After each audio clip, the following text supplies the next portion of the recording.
Welcome to the Vocation of the Business Leader podcast. I'm Greg Balster.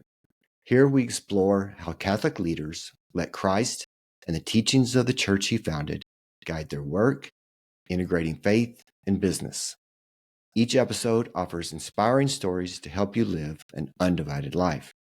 Thank you for joining us. Let's meet our guest, Leah Jacobson, founder and CEO of the Guiding Star Project. Welcome, Leah. Thanks. Good morning. Good morning. Nice to see you. Would you tell us a little bit more about yourself? Yeah. I'm a Catholic wife of 21 years now, and I have 7 children, and I live in north central Minnesota. So I'm up in the rural area of Minnesota in the lakes area. It's beautiful here. It's great place to call home. I was born and raised on a dairy farm in central Minnesota. Dairy farm's a lot of work. It is a lot of work. Yes, I think that's probably where my work ethic came from, is that you are used to doing really dirty tasks at all hours of the day and night, and that's just life. You get used to it. So it's a good preparation for entrepreneurship and leadership. Yeah. So you got a lot of stuff going on. And so when you were, off of your LinkedIn, that you were a Catholic campus minister at the University of Minnesota in Duluth. So tell me about, have you always been this bold in your faith? Yeah, that's actually a really great question. I do think that I have somewhat the gift of faith, in terms of that I've never had a real moment of crisis in terms of, do I believe? I've always believed. So I think that I have been bold in that way, that I just, my baseline assumption is that God exists and God is good and God loves me. So that's a pretty good place to start from. I think that's a pretty bold assumption in our current day and culture. So I guess maybe, yeah. I mean, I went to a Catholic elementary school and public high school, and then I ended up at a public university. And it was when I was first starting out as a freshman at the University of Minnesota Duluth. That was kind of the first time I ever lived in a town. Like I said, I lived on a dairy farm. And that was kind of a shock, I guess, to see, wow, most people really didn't grow up with the same morals, ideals, for worldview that I grew up in, surrounded by a lot of family, a lot of nature, a lot of what I would call natural order, I think. And that did awaken something in me that made me even more bold, I think, in my faith as a college student, where I just could see so many people hurting and making really bad choices, and knowing that is not going to fulfill your heart. I know what you're searching for. I know what you want, but that's not it. And so I actually was a freshman at the University of Minnesota Duluth, and was on track to graduate a bit early, and I met and fell in love with a great guy, and we were engaged to be married. And we approached the bishop of our diocese, actually, when we were engaged, and said, would you hire us as campus ministers? We knew that the priest would be moving out soon, that he was being reassigned to a new place. And we knew there was no priest that would be living in the home. And it had always been a priest's residence. There had never been lay campus ministers there. And somehow, must have been the work of the Holy Spirit interceding, but our Bishop Dennis Schnurr, saw something, and he took a chance on us. And so he hired me as the first ever lay campus minister for the Diocese of Duluth, Minnesota. And we moved into the house shortly after our wedding, when we were barely 22 years old, and took over the campus ministry program there, and spent the first 3 years of our marriage living and working with students. And it was welcomed our first 2 babies while we lived in that house with a bunch of college students around us. And it was just a really great start, I think, to ministry, and having that so firmly entrenched in our marriage and in our life and what we were going to do. Yeah. So tell us about what you experienced when you spoke to the college females that were so confused. Yeah, I mean, it was actually really disorienting. Like I said, my freshman year of college, living in the dorms and realizing that this hookup culture wasn't just something on MTV. I kind of thought it was not real. I'd never really actually seen it for myself in my high school. You didn't really see that. Maybe it was happening, but it was committed couples, and you didn't really see that. But when I got into the dorms at UMD, and I began to see, there is a really prevalent hookup culture. And that's the first time I ever encountered a young woman that was that had an abortion. A girl lived across the hallway, had an abortion our freshman year of college, and just those real heavy things started to hit me there. And yeah, that boldness and that passion really grew where I wanted them to know the truth. I just wanted them to know the truth that you don't need to be reliant on contraception. You don't need to be hooking up with these guys in the first place. Like, you can find loving relationships. There are good men. Men don't have to act like animals. You don't have to give them whatever they want. Like, you can call them to a higher place. And so most of our conversations, when I became a campus minister and I was newly married, they were very open. I was, telling them all about natural family planning and how that practically works in a marriage. And we were kind of an open book to all the students on campus, my husband and I. They were asking us very intimate questions about, their relationships and dating. And is this like compatible with a Catholic worldview and lifestyle? And a lot of times we just had to very bluntly say, listen, you need to get to confession and start over. Like, this is not a good relationship for you. It was a lot of relationship advising. Yeah. But the women in particular, your question was about the women. And I had a great sadness the more that I talked with the women, just what they didn't know. And I credit maybe my knowledge, not so much to the church teaching it to me. Like, I won't say that I was expertly catechized or something like that. I wasn't, it was more so that I grew up on a farm. I grew up surrounded by life and death and fertility and just seeing, like, quite literally the birds and the bees, in front of me all the time. So I had from a very young age, an understanding of fertility and fertility cycles and how life works. And as that, translates into humans and human relationships, there's some very real natural order truths that when you violate them, you have bad consequences. And so a lot of my conversations with the girls were about, your body's not the problem. The relationship is the problem. Like, God made your body a certain way. It's the fact that you don't have a relationship that respects that. That's really the problem right now. And so that was a lot of our conversations was, trust God in this moment, that your body was made to do this. It was made to ovulate. It was made to gestate. It was made to lactate. These are very beautiful natural functions of your body, and we're going to protect them as best we can. And it was very revolutionary. And it was kind of like this almost feminist sort of approach of, we're not the problem. Society's the problem. Right. Yeah. Right. And so you saw all this hurt. And when did the idea of the Guiding Star project come along? Yeah, that was kind of out of nowhere, honestly. I wasn't expecting to do that. I was getting this like passion and all this experience. And I actually thought when I left campus ministry, we moved out after we had we were expecting our second baby, within 3 years. And so the house was getting too small. It was pretty clear we needed to move out. We moved out. Father Mike Schmitz moved in immediately after we moved out. So that was kind of a fun crossover of our work. And I thought maybe I should go back to school to become a nurse midwife.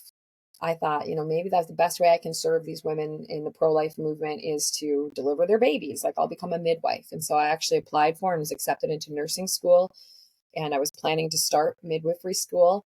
And I went to adoration one night at the Star of the Sea Adoration Chapel in Duluth, Minnesota. It was 3 weeks before class was set to start. And I have 2 little boys, toddlers, and I'm sitting in adoration. And I, for the only time in my life, heard audibly, like, an audible like word from God, and it was one word, and it was simply the word no. And I was like, okay, no, what does that mean? Like, no, what? No, yeah, a little bit more.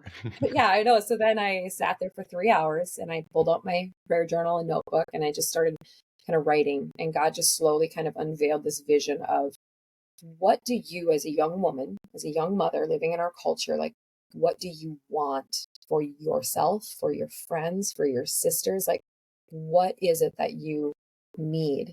And it was this vision of a comprehensive, women's healthcare facility that really pulled together aspects of a pregnancy resource center for support, and then a natural alternative birthing center, for birth services, lactation consulting, fertility care. And it was like just pulling together all these different like resources that I was tapping into, but like struggling to find because they were so spread out and disintegrated. Like, you couldn't get them all to work together because they all came from such different places. And that's what came forward that evening in adoration, was this idea of doing women's healthcare better in such a way that no woman would ever fear her body or fear pregnancy. Yeah. So it literally never came from me. It was one night in Yeah. adoration where I was like, okay, here we go. I don't know what I'm doing. Yeah. Yeah. So what was it like trying to organize this, and what were the challenges? Well, I didn't know what I was doing. That was probably the biggest challenge. Um, Being a mom, open to life and welcoming children was definitely a challenge at this point in life because this vision came when I had two children under the age of three. And now I have seven. And so I welcomed five more children, throughout the growth of this project. I also completed my master's degree in women's health and wellness. My husband also completed his master's degree as a family nurse practitioner. And so we just had a lot going on, like school, education, raising children. We homeschooled our kids there for a period of time. There was just a lot of education happening at that point in life.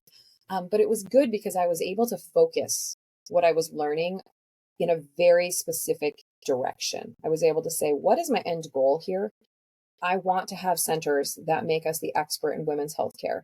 What should I personally be doing? I should be becoming an expert in women's healthcare issues. And so it was all very like converging. It was all working together at the same time where everything I was learning and getting credit for with my master's was working towards this growing of a national movement and a vision. I didn't understand either when I first received the vision that this would go beyond Duluth, Minnesota. I thought it was one center. I thought it was one project in Duluth, Minnesota. And within about 3 years of working and getting that nonprofit set up and started, I was just learning nonprofit 101, as a 25-year-old young mom. How do you start a nonprofit? What do you do? What's a board of directors for? How do you raise money? What are grants? All that stuff. I was just learning it slowly and figuring it out. Because then after a period of time, it became clear that this is actually not probably for Duluth. This is a national initiative. And when that sort of realization hit, it was, oh my gosh, like you duped me, Lord. Like I felt like I had been duped. Like, I don't know, I would have started this, Jesus, had you told me. Yeah. What did you, when you went to college, what were you originally wanting to do? My undergraduate degree was in psychology. And I just thought, I'm going to college for the experience of college. I'll hopefully meet my husband. I did. And I had thought about going back for a master's maybe in counseling, but you know, I wasn't committed to any career path. I was committed to, marriage, family, motherhood.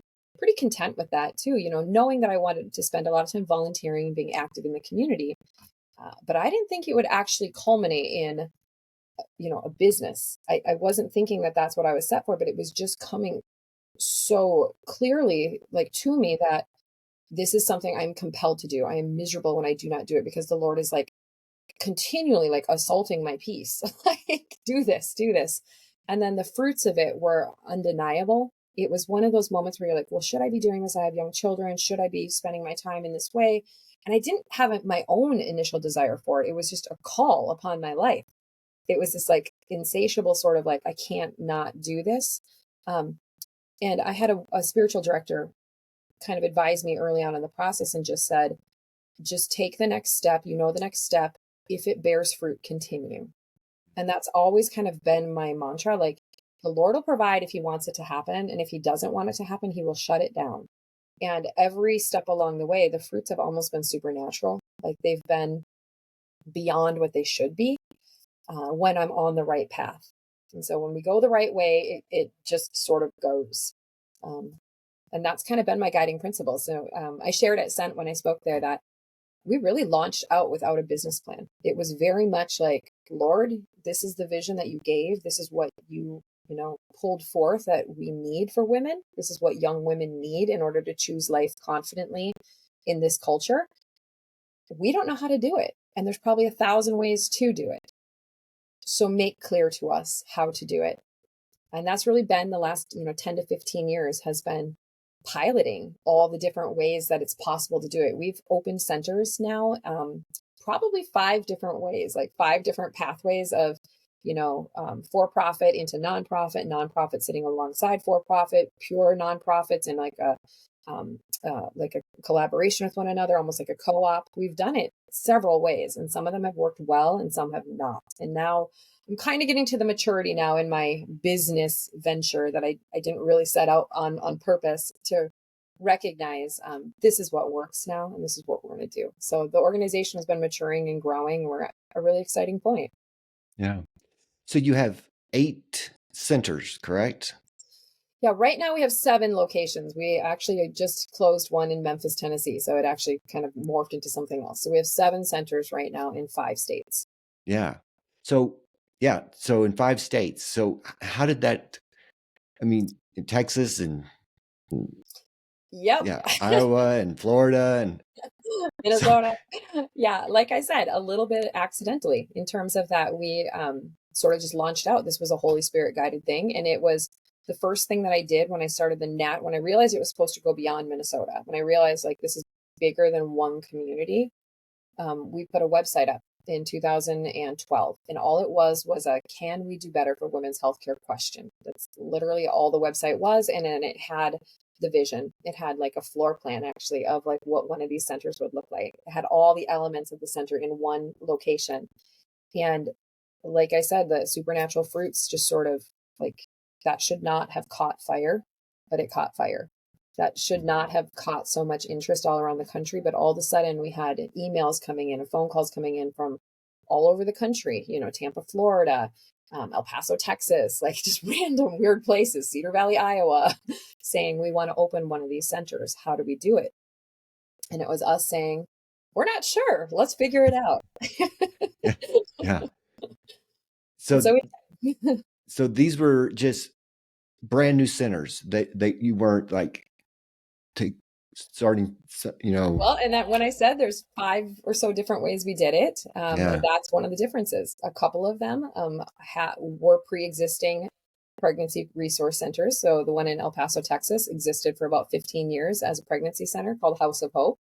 And so we actually went through a whole kind of conversion, a DBA at first, converting and like taking over and basically converting an existing nonprofit into a new nonprofit that's now Guiding Star Southwest.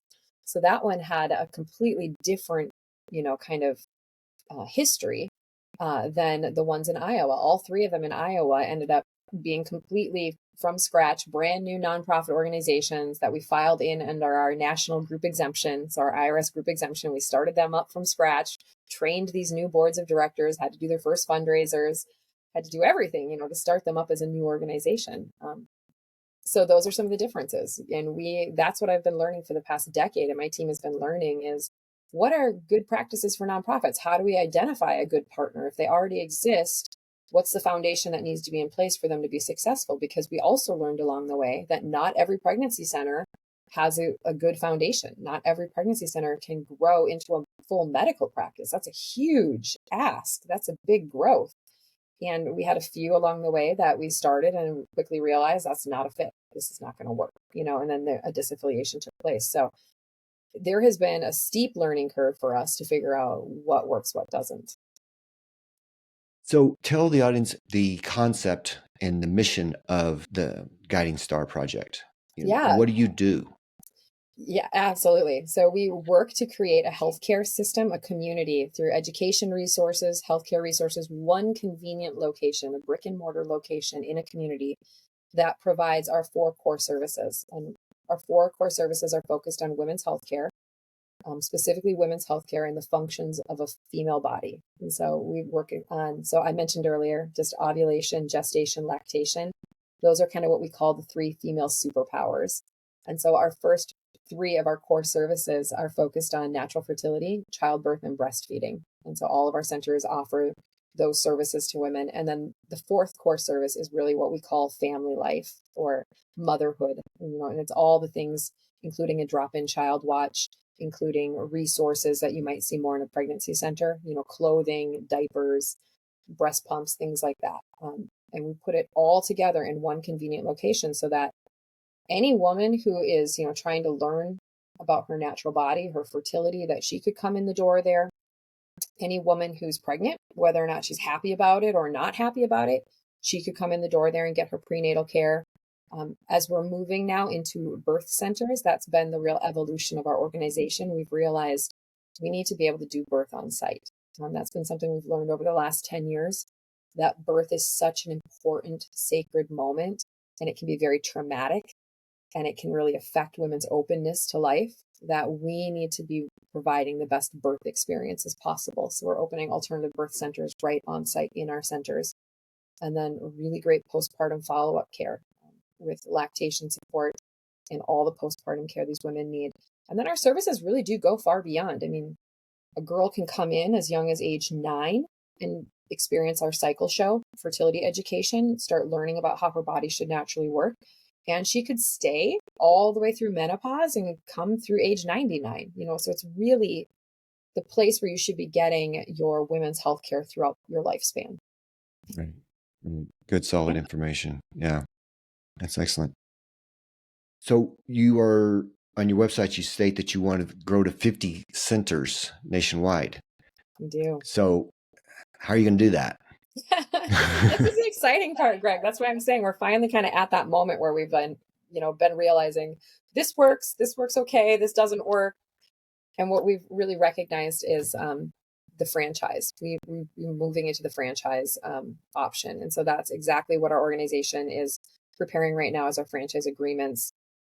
Our existing centers were kind of, grandfathered into, we're just making it work. We're figuring out how that works because they've been such trailblazing pioneers for us. They have shown, they've proven the concept that this is what women need. And we can see from the work that has happened in these communities that have run a center that they have the exact effect that we want these centers to have. And some of them have had just crazy success in their communities. I just have to brag for a second on our center in El Paso, Texas. They, like I said, I think they're one of the better data sources because they pre-existed as a pregnancy center for 15 years, and they were a successful pregnancy center. When they began to add guiding star services in 2017, we started adding fertility care. They started adding some prenatal support, started adding breastfeeding care. And we saw that the abortion rate, they had 2 abortion clinics in El Paso, the abortion rate started to slowly drop. And by 2020, both clinics had closed. So both abortion clinics had closed, and our patient rate just skyrocketed. And this was before the Texas heartbeat law went in to play. So we closed 2 abortion clinics in one city. Wow. Just by giving better care to the women. Yeah. So I know it works. We know it works. Yeah. Yeah. Yet most women that walk into a Planned Parenthood, they don't know what they're walking into.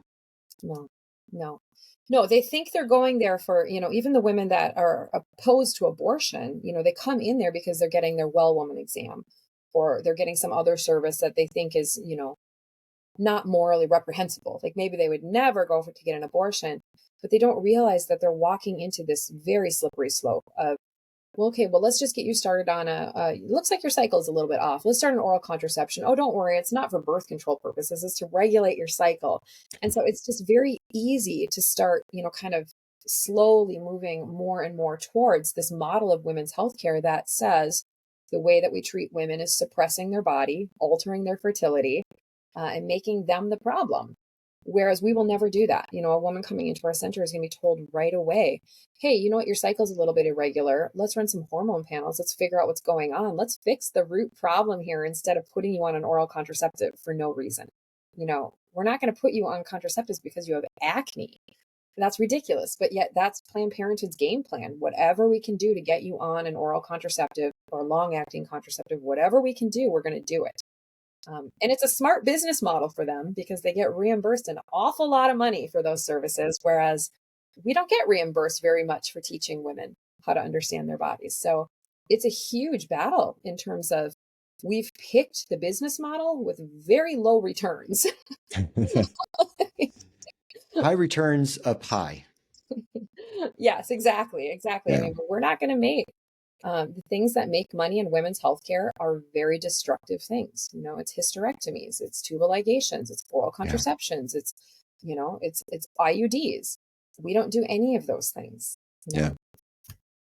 So it's definitely an uphill battle, but we think that if we continue to really help women, empower women, demand a higher level of care, that's a big part of our strategy. And we do a lot of publishing, a lot of speaking. We talk a lot about this is the care you deserve. Like you need to demand a different level of care. And it's starting to catch on. We're seeing this younger generation of women, all the phones, the apps for tracking cycles, like they're all starting to really take off. Women are expecting their doctor to know the basics about a fertile cycle, which is new. I mean, 20 years ago, that was not an expectation. Yeah. And on your website, I noticed you have the Guiding Star Academy. Yeah. So tell us Yep. about that. That's exactly what that effort is for. It's that education, that pre-education that's required. Because when you bring a new product to market that nobody even knows the need for it, like they're sort of like, okay, well, I don't need that. And we're having to tell women, no, you do need and deserve a higher level of care. And so it's that place to interact with women that maybe themselves didn't receive good care, but want it for their daughters. A lot of the resources in the academy, which is free, anybody can join it. A lot of it is guides on how to have a conversation with your daughter about her first period, how to talk with your daughter that is on contraception, or a lot of these things like that, or why maybe you should consider something other than an IUD. It's a lot of that sort of resourcing to really just reframe women's healthcare into the expectation that women's healthcare is preserving and honoring the natural female body, optimizing its health, not altering, suppressing, and destroying it. That should never be called healthcare. I definition wise, like that's truly what really a misogyny. That is misogyny. If we want to talk about hatred of women, it's taking the unique healthy functions of their body and destroying them. Right. So Totally. we're working very hard through our academy to reframe that. And I like to think it's starting to work. We're starting to see some little, pro-life kind of holistic feminist action happening. Women starting to say, I don't want that. So Yeah. Yeah. The Holy Spirit's working. So as a CEO, what do you focus on? yeah, right now I'm really, really focused on a lot of things. I'm trying to okay, what's the thing I want to tell you right now?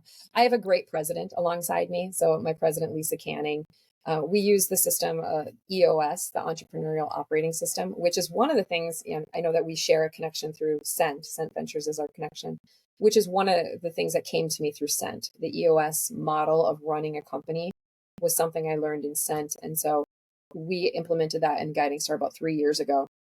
So I sit in the visionary seat as a CEO, and Lisa Canning, my president, sits in the integrator seat. And so my job, as a classic kind of visionary is, connecting us to keeping a pulse on what's happening and making sure that we're connected in the right places nationally to be really growing and expanding this. I'm working hard right now on our key stakeholders staying involved and invested in our work, that they know what's going on and what's coming, because this is kind of a relaunch moment for us as we move into franchising, as we move away from this affiliate model where we just sort of take anybody and say, okay, we'll figure it out. And now we're saying, no, this is what it looks like to work with us. And this is what you actually need. We're stepping forward and basically saying, no, these are the providers and the service agreements that need to be in place in order for this to work, in order for this to be a Guiding Star Center. And so I'm leading through a time of transition, I guess, is really what I'm doing. Just clearly and repeatedly saying, this is where we're going, and this is how we get there. And so my president gets to do a lot of the nuts and bolts kind of, day-to-day employee management and business plan writing and all that fun stuff. But I'm really right alongside her to make sure that we stay on course with our vision, that we end up at the right spot. And since you don't have much going on, that you're doing this graduate certificate in sexuality and gender at the University of St. Thomas in Houston. So tell us Yeah, about that. because God's really awesome. He has a good sense of humor. The opportunity came to actually this last year, the University of St. Thomas in Houston, which is an incredible school. It's actually listed in the Newman Guide of Catholic universities in the country that are faithful to the teachings of the magisterium, which is an important distinction when you're talking about the issues that I'm dealing with, which are sexuality and gender and women's studies. The opportunity came that they wanted to start a master's program in women and gender studies. And I was recruited to help lead that initiative. And so for the past year, we've been getting it all accredited and through all the approval processes. And we launched this fall with our first cohort of students. Our first class started in August. And so they're on their way to being the very first ever Catholic women in gender studies graduates ever. This is a new concept. It's never existed anywhere. And it's just really based on a lot of what I've been talking about, that there are natural law things that we can't avoid when we're talking about issues of gender. There are realities that are presented to us anthropologically, theologically, biologically, emotionally, that if we ignore them, we're just fighting reality. And so it fits nicely for me. I feel the work that I've been doing with Guiding Star has really been the proof of concept that when you acknowledge a woman's body and you care for it properly, she's happy, she's whole, she feels good. And that's really what this program is, academically backing up and saying, here's the research, here's the studies. These are not just, ideas that are fluid that we can change. Like there is some objective truth that needs to be observed. And so it's been a lot of fun working with the different professors to create the classes and to create the curriculum. And I'm really proud of what we've created. It's pretty awesome. The first gender study that's actually teaching the truth. Yeah, yep. And people have been a little bit, put off by the title because they're like, oh, feminism, gender studies. But the Right. thing is these concepts, like gender is something that we should be as Catholics leaning into and saying, what does the church teach about this? Where is the church's guidance? What does it have to say? And then presenting it. And that's what has to happen. And that's what we're doing right now. Yeah. Yeah. So what advice would you have to a Catholic professional out there that's living a divided life? Mm. Their faith and work. Obviously, they don't need to go preach, but what advice would you have for them to live an undivided life? Yeah, and this is the interesting part because even though, I've been fairly bold with my faith, I've never like hidden the fact that I'm Catholic. It's always kind of been part of who I am in terms of my bio. It's in my background. I've as a campus minister, as Catholic. You can pretty quickly realize I'm Catholic if you look anywhere. However, I don't feel in any way that that has diminished my expert opinion and my expertise as I did my master's in women's health and wellness and became a board certified lactation consultant. And in my field, I've been welcomed and been able to conduct research and speak at secular conferences. And it's not been a problem. You don't have to lead with, well, I'm Catholic, so XYZ. You just teach the truth, preach the truth. Like there is no apology for the truth. Like you can confidently say, this is true, and this is the evidence that is provided. Like that's the beautiful part about being Catholic is that everything we believe is backed up by the reality of God's creation in nature and science. If we just look for it, the evidence is there to back up the position. And so I've found that there really is no reason to be divided. I feel very undivided because I don't have to lead with that I'm a Catholic. That's not how you live an undivided life. You just stay in order with God. And that's a very palatable message for anybody of reason.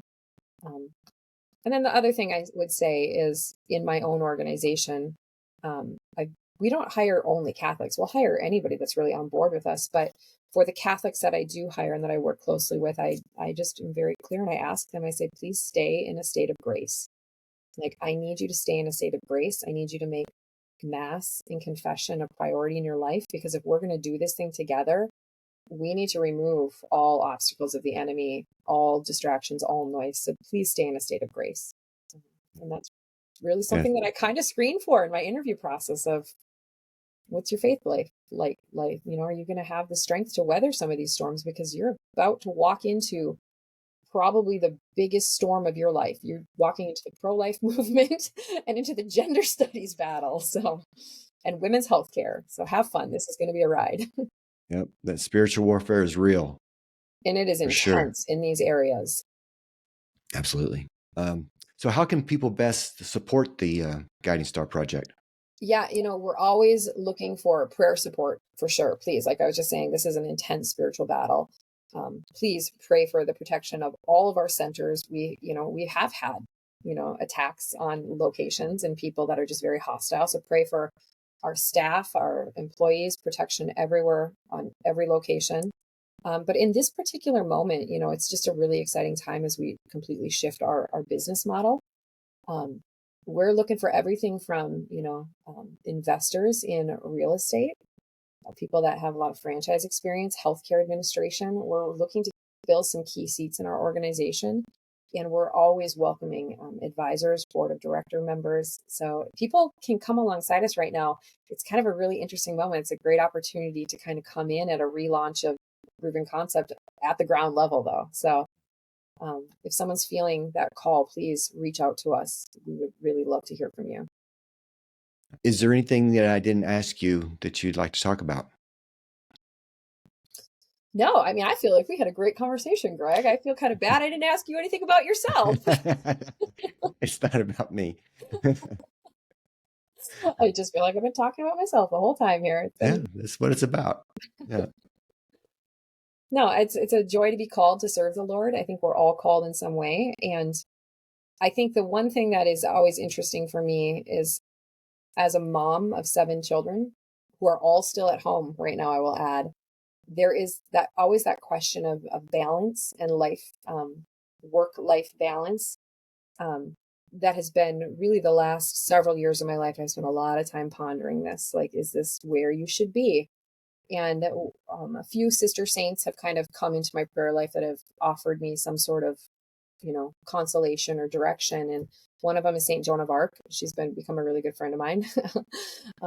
Another is Saint Teresa Lisieux, and then also Saint Teresa's mother, Zélie. And so the businesswoman of Zélie with all the children has always been kind of an interesting one to me. But recognizing the unique charisms of every individual person and the gifts, and how there's an obligation to really become that person that God made you to be. And that when you don't do it, it's almost miserable. And so this has been just an interesting moment for me of saying, you may have a lot going on and it may not seem to make sense, but if it's your charism, if it's your gift, it sort of just happens. Yeah. God blesses it. Yeah. God gave it to you for others. Yeah. Yeah. And that's exactly the point. It's not about me. It's for others. And this is for our culture. It's for our world. It's for women. Yeah. Yeah. Amen. Well, thank you for responding to the Holy Spirit and all the work that you're doing. You're making eternal differences. So thank you for helping to get the word out. We need all the help we can get at this time. Absolutely. All right. So we'll close it out there. Thank you for joining us today's episode of the Vocational Business Leader Podcast. We hope you found inspiration as we explore the powerful union of faith and business. If you enjoyed the episode, please subscribe, share it, leave a review. Your support helps us. May God guide your work, and may God bless you. See you next time.